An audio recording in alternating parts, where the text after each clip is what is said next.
Good morning, everyone. I want to talk about, my name is Veronika Erdmann, and I want to talk about speculative evolution, or as some other people call it, speculative biology, in teaching of astrobiology and about evolution also, like in general. So to talk about this topic, we should start from clearing up what is speculative evolution. Okay, so speculative evolution is mostly considered a genre of fiction, of speculative fiction or science fiction, like some others suggest it should be classified, but it's more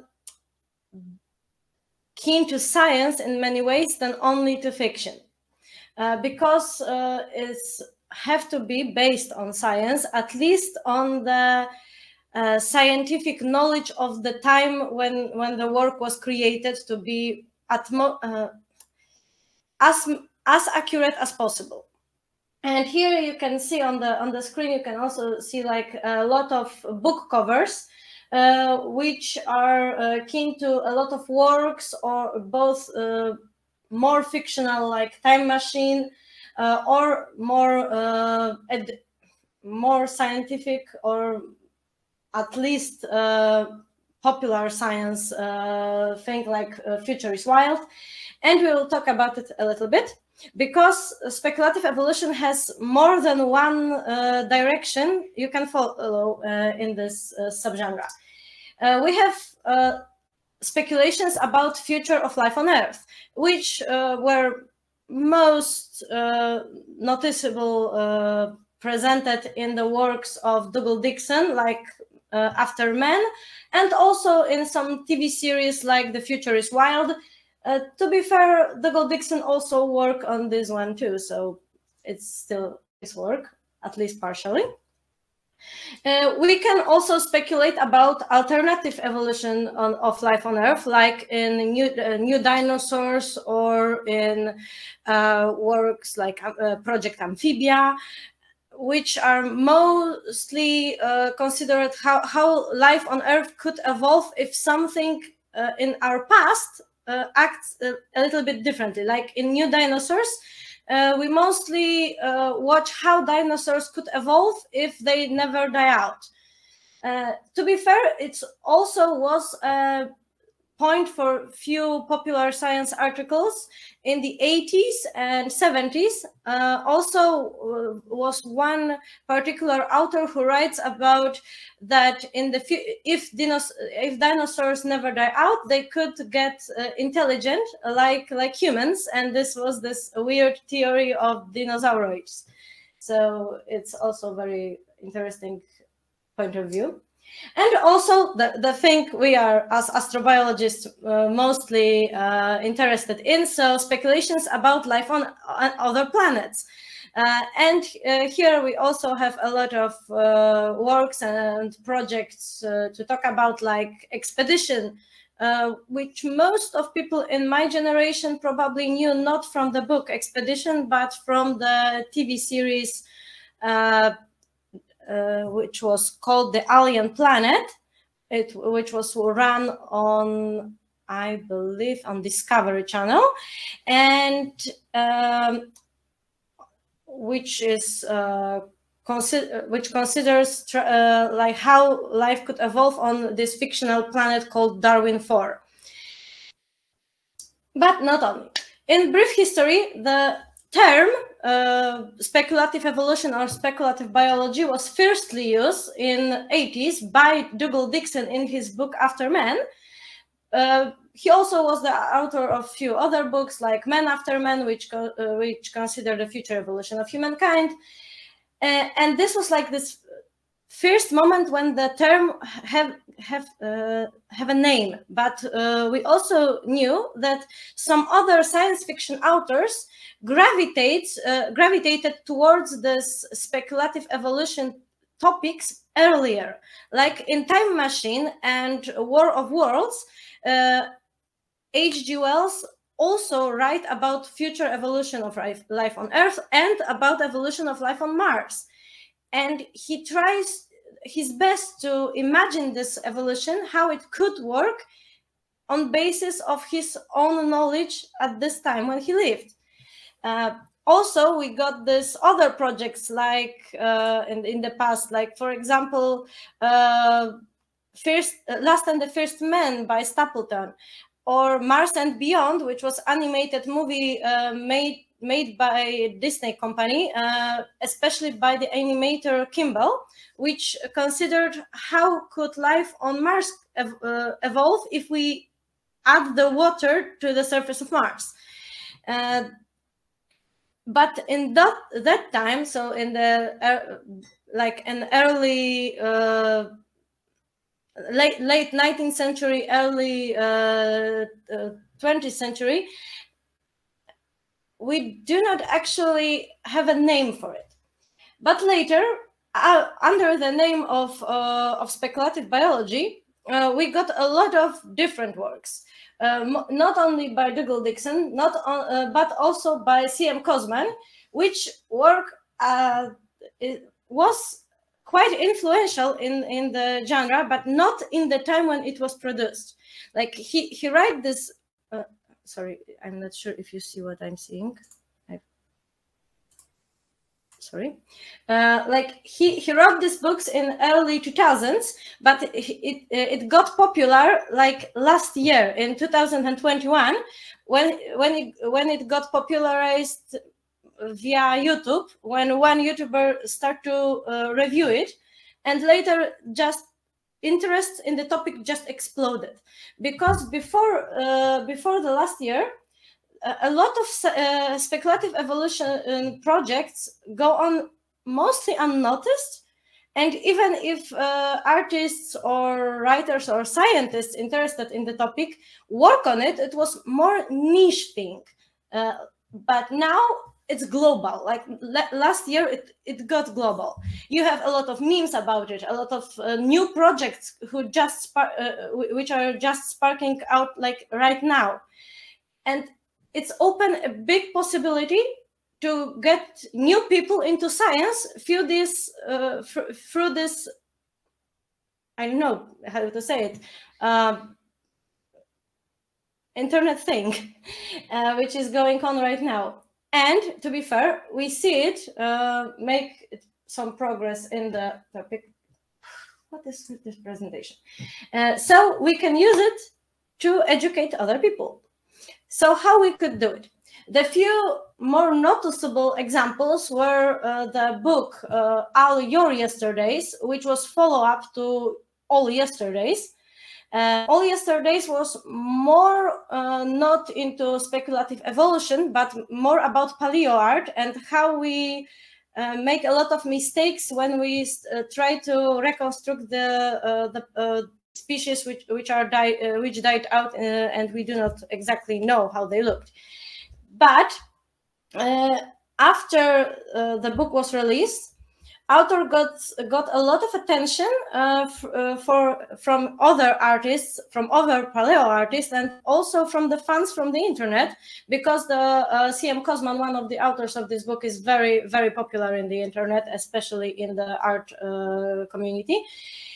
And they decide to put all those works, all those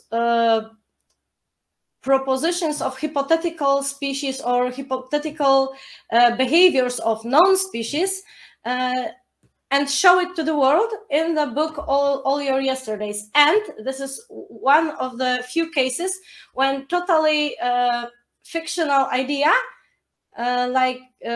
from this book, got how to say it, they find a species of animal which was firstly described as totally fictional speculation, and they find species which is very similar to this description. So it was very accurate, very accurate prediction that something like this could exist in the past. So it was very interesting. And the second thing I want to talk about is one of the more well-known open projects, Wallace 2, which was inspired by the expeditions and by the book Expedition and the fictional planet Darwin 4. The group of students of one of the university in Great Britain, they are students of biology, geology, and paleobiology. And they regularly run the YouTube channel about paleo science, paleo art, and about evolution of life in general. But inspired by the speculative evolution projects of other people, they wanted to make something similar, and they got their project Wallace 2 open for everybody. So every person, not only scientists, but also artists, students, and school students could join their project and work on it, and through the creation of this fictional world, learn about evolution and limitations for life, and how life could evolve if got the place and time.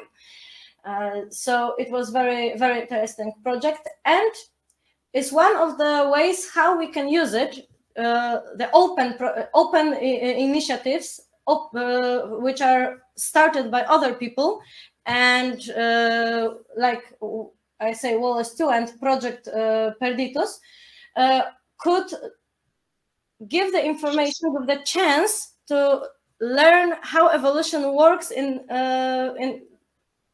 for younger people, but also some projects like Serena, which is alternative evolution for small group of birds and fishes on the alien planet. It's a very weird premise, but it's very interesting project nevertheless.